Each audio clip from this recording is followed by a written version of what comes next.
This woman once asked me, "Well, what does your wife do?" I said, "Oh, my wife runs a home for unwanted children." She said, "Oh." I said, "Actually, they're our children." And nobody else wants them. So she's raising them. She's, oh. So she's doing nothing. What? If she takes in a stray child, a homeless child, she's a hero. If she doesn't let her children become homeless, she's doing nothing. What is that? It's ridiculous. Let's talk about the invention of gender. Why two? Well, what exactly does it mean to be a giver or to be a receiver? A giver can't receive and a receiver can't give. What does it mean? This person is a giver. So you can say, this person is best able to give better than the receiver because the receiver is better at receiving. So yeah, they can both receive and give, but the man is a little better at giving and the woman is a little better at receiving. Okay. It's not really a definition. It's a sliding scale. Who's better at it? And that's where most people get very confused. It's as if gender is not a definition. It's an activity. You can be good at it, you're not so good at it. So what then makes a giver and a receiver a receiver? There's a certain ultimate satisfaction of being who you are and doing what you're meant to do. A man is a giver because unless he is successful in giving, he doesn't feel like his existence is justified, even if he is good at receiving. And a woman who doesn't feel like she successfully received is not going to feel complete or satisfied, even if she's a great giver. So basically, it's not negotiable. You shouldn't want you were meant to be the most natural thing to do. But we are facing a world, we're waking up in a world where it's the least natural thing. Let's say you take a woman who is incredibly empowered, influential. She has so many. She's a teacher. She's a leader. She's a manager. And then you'll tell her, no, you're actually meant to be a receiver, and you're using all your energy as a giver. She will have to go against her nature, seeming nature, but she will have to do lots of work. So what you're meant to be, you're also meant to work on, or if you're meant to be, it should be an automatic expression of who you are. It is who you're meant to be, and therefore it is natural. So when you do it, you're being natural. But nature can get distracted, can get sidetracked, can get blocked. So it's not like we have to develop this nature. We just have to get past the obstructions to our nature. And this is true in so many different things.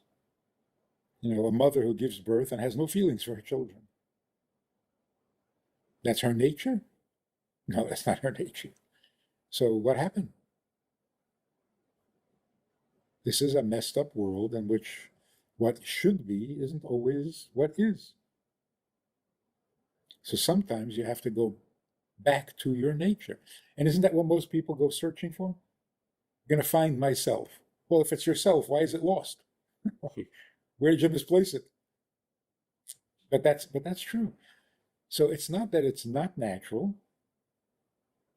And so when you do find it, it comes natural. But you have to find it because there's so much noise and there's so much distraction that you could get confused. I think a lot of women who will be exposed to the reality that their purpose or they're meant to be a receiver, will see it as a reducing down of who they are and of their talents, because we're talking about a generation that it's not like she went to university and discovered feminism. She grew up, she was born into It's a in the air. whole other what she got from her mother, from her father, from her school is completely different. So now she's 25, she's 30, and now she has to be a receiver and not feel like she's reducing or diminishing anything from herself. So what's the solution? Firstly, make sure you have definitions. Anybody who knows what a receiver is doesn't feel put down at all, because it's a very powerful, a very awesome, noble thing. But I'm working on the assumption that feminism has turned out to be a big disappointment, and that we don't have to convince women that being women is okay. I think those days are gone, where it's not okay to just be a woman. You got to be a little like a man too. No, I think those days are gone. I hope they're gone. Why does supporting someone or receiving his or nurturing his growth, how is it better than nurturing my own growth? Nurturing your own growth is not really called nurturing. It's called narcissism, self-indulgence, pettiness. Nurturing always means nurturing someone else, like a mother nurtures a baby. That's the real nurturing. And in order to be a real nurturer, you have to be free of self-interest and conflicts and issues. As long as you're busy at working with yourself, you're not available to nurture. A nurturer is, by definition, completely available. And that's why men are not good nurturers. Because men do have to produce something, accomplish something, achieve something before they feel like a mensch. And that doesn't let them be a good nurturer. Until they get older, they retire, they become a zadie, and all of a sudden they're good nurturers. Because the war is over, now I can nurture. So being the source of life is not as important and noble as fixing a life that got broken. So sure, the drama, the headlines, if you save someone who was near death, wow, you're such a hero. But if you keep people from getting to where they're near death, you didn't do anything. That's so silly. Do you agree there's a certain sacrifice to this role? What sacrifice?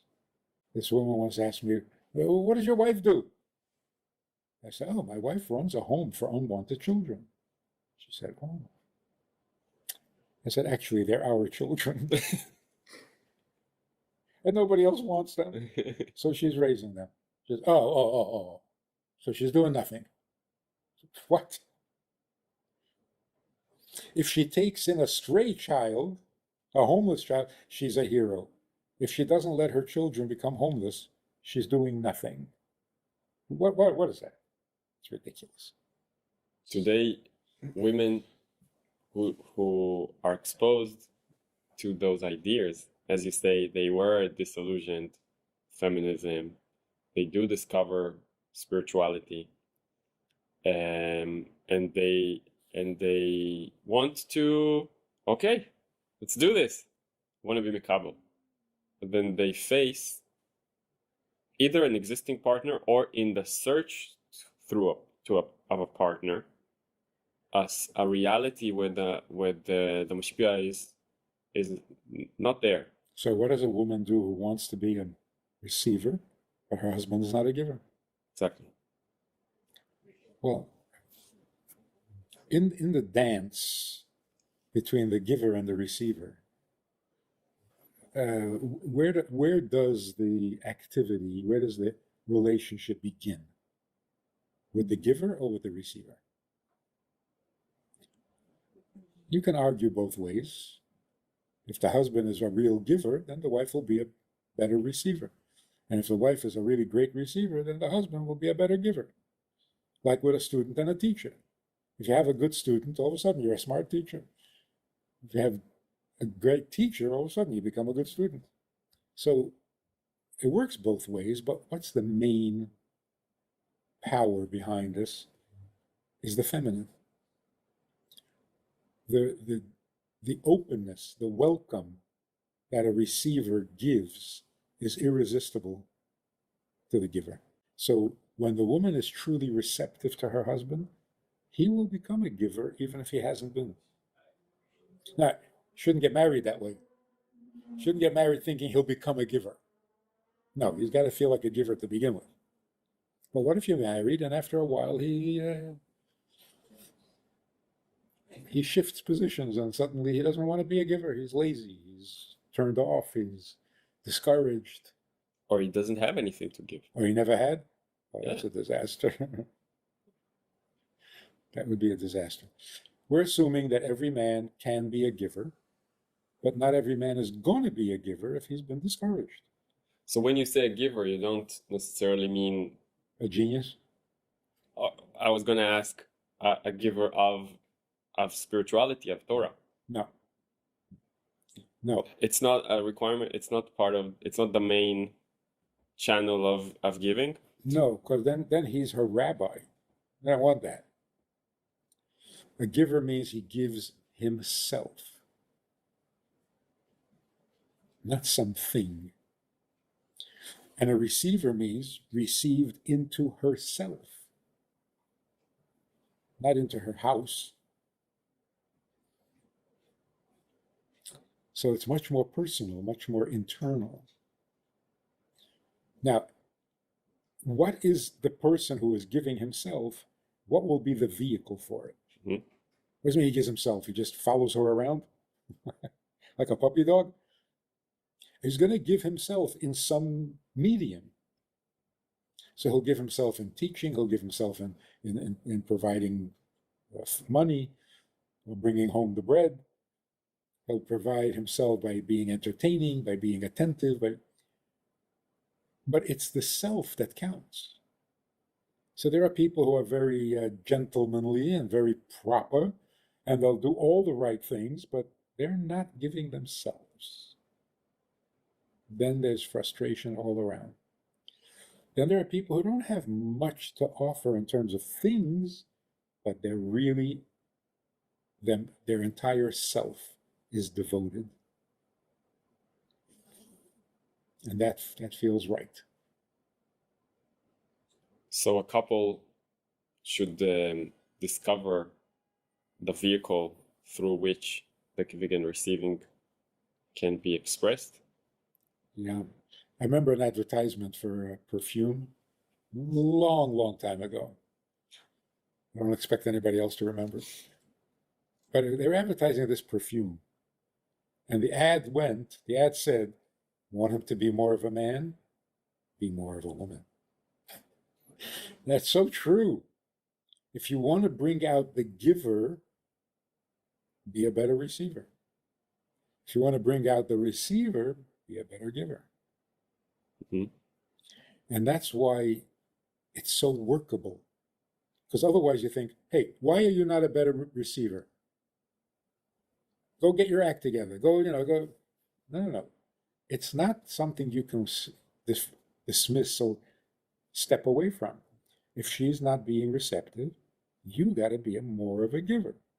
You can't just send her to go fix it. It's so impersonal. So the power of receptivity is what moves the world. Now, even in nature abhors a vacuum. Where there is a vacuum, something will come running to fill it. It's so powerful. Being receptive means like a vacuum. It draws, it pulls, it's irresistible. So the more receptive, the more irresistible. And that brings out the giver in the man. Even God is moved and inspired when we really want to be his. In the teaching of Hasidus, it feels like there's a very strong saturation, absorbance of Hasidus in the female side, and the hunger for this influence to be given from the male side. But actually, apart from the rabbi at home, it's missing. And then there's tension because the woman doesn't want to become an influencer in the aspect of godliness and spirituality, but she does want that presence of godliness in the home. What is the importance of this element, and how should it be channeled through those gaps? Why are there gaps like this as well? If the woman is ahead of the man in learning and observance and godliness, does she have to become his giver, his mentor, his rabbi, his policeman? No, she has to become more feminine, because the feminine brings out all the talents and potential in the man. So she has to not give him learning and devotion. She has to elicit it from him. Okay. That's subtle. That's more like the moon than the sun. The sun is not subtle. It hits you in the eye and it's like, can't ignore it, and that's it. The moon says, so what do you think? It's more romantic. Of course, the moon is much more romantic. But if she has to lecture him, everything falls apart. Because now they're reversing roles. He resents being lectured. She resents the fact that she has to lecture. Like so many times women are upset. Why do I have to tell you? Why do I have to ask? It bothers them. Why didn't you know that I was afraid, or do I have to tell you? Now, what's wrong with that? Good communication. Develop communication skills. No, if I have to tell you, then you're making me the mashpia. I don't want to be the mashpia. She doesn't want to. Right. But she also doesn't want to dumb herself down. It's another risk. If I already know, you don't even know there's a God, you didn't even go to Torah lesson, but now I have to ask you what you think. Yeah. That's a dangerous idea. In Jewish life, women were never dumb. It never was. Yeah, women were not well read. That's true. They didn't read books. They didn't read the Gemara. So they weren't well read. That makes them dumb? That's a terrible thing to say. In fact, the sages advised each other. If you are in a quandary and you can't decide which way to go, ask your wife. Why? Because she's dumb? No, because she sees things more clearly, more earthy, more real. So if a sage is confused, it's because he knows too much. All that information is not coming together into a sensible conclusion. So ask your wife, she'll straighten you out. So there was never a thought, a belief, an attitude that women are dumb. Never. And you say that about my mother? Oh, you're in trouble. What's the rationale behind the ban on teaching women Torah? Precisely because it can be confusing and not lead to a practical, earthy conclusion. In fact, there are men who can't tolerate it. Just tell me. Bring me the. Don't give me the arguments and the counter argument. What was the conclusion? So what do I need to know? Well, this rabbi says like this, and that rabbi says like that.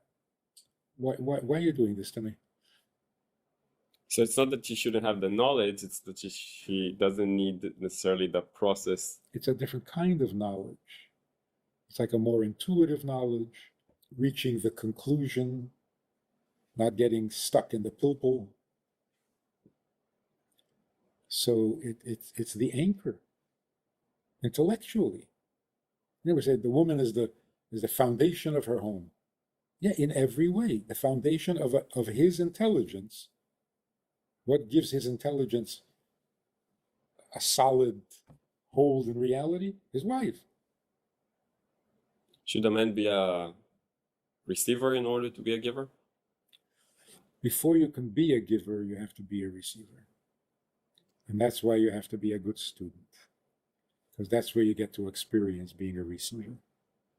If you've never experienced it, you won't appreciate it in your wife. Mm-hmm. So I remember the day that I discovered being a receiver. Because this one teacher was just like such a magnificent giver. All we could do was just melt and receive everything he said. And it was magic. So it wasn't hard work. Not at all. In fact, we became such good receivers that the teacher was inspired and said, I'm going to graduate you early and come learn with me at the other yeshiva. I'm guessing who that is. Yeah. So a good student brings out something in a teacher, even in a great teacher. How do you imagine the ideal world of male and female? How does it look at the end of the road? God, male, female. When it works, what is the result? Mm-hmm. The result is a home. When you have a male being male and a female being female, you created a home. And a home means the place where you know you belong. Not just welcome. This is where you belong. Our biggest frustration, I think, psychologically, emotionally, our biggest frustration is, where do I belong? And that's why the trauma of being orphaned, or the trauma of being lost or displaced, or where do I belong? We understand and appreciate this more than most people because we are the wandering Jews. Where do we belong? This country, no. That country, no. Even when we come to Israel, it's no, you don't belong here. So where do we belong? And it's not enough to say, well, you can live in Birobijan. I don't want a place to live. I want to go where I belong. Home. That is such a powerful, necessary part of life. If you never feel at home, you're not healthy. You're not real. You're miserable. So what creates that I'm home? The merging of male and female, giver and receiver, that creates a home. In a home, children might benefit and grow from it and be blessed by it. So it's very appropriate that a giver and a receiver who created a home should fill that home with children. Where else? Where else will children thrive if not in their home? But many people complain that they don't live in a home, they live in a house. That's bad. That is painful. Is this mission something that God needs from us? How, Absolutely. and how come? What does this give him in his purpose and in the bigger picture? Well, we know that God created the world particularly in order to have a home, a place he belongs. He's everywhere, obviously. He fills all the heavens and all the earth. Where does he belong? If we are in a healthy relationship with God, and he is our giver and we are the receiver, then the world we live in becomes a home instead of a place. Yaakov went to sleep on the road, and he dreamt, and there was a ladder standing on earth, reaching into heaven. And he woke up and he said, "Wow, this is the house of God. This is where God belongs. Why are we not participating in this?" So, getting married is a miniature copy of God creating the world, of God creating his home.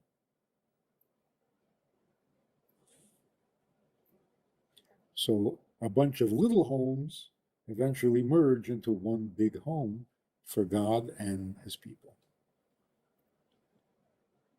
And a bunch of little souls merge into To fill the home. one huge soul that is God's other half. Right. So the question people ask, God practices what he preaches, right? So God said no polygamy today. So why does he have so many wives? It's polygamy. So you could say, well, the ban on polygamy is because two wives don't really get along very well, so it's not a good idea. It's not that you can't have two wives; it's that they can't get along. God, of course, can handle a lot more than we can, and maybe that's why it's so important that we get along. Otherwise, God has a miserable marriage. But on a deeper sense, God has only one wife. And God has only one mitzvah. Yeah, whoa, there's 613 mitzvahs. It's one mitzvah. Do what I need. How many things do I need? What's the difference? You're going to do what I need or not? Are you there for me? Then stop counting. Oh, I did 2 things for you, 10 things for you. So that is a home. A home means you have one home, one family. How many members in that family? The more the merrier. But it's still one family, one home.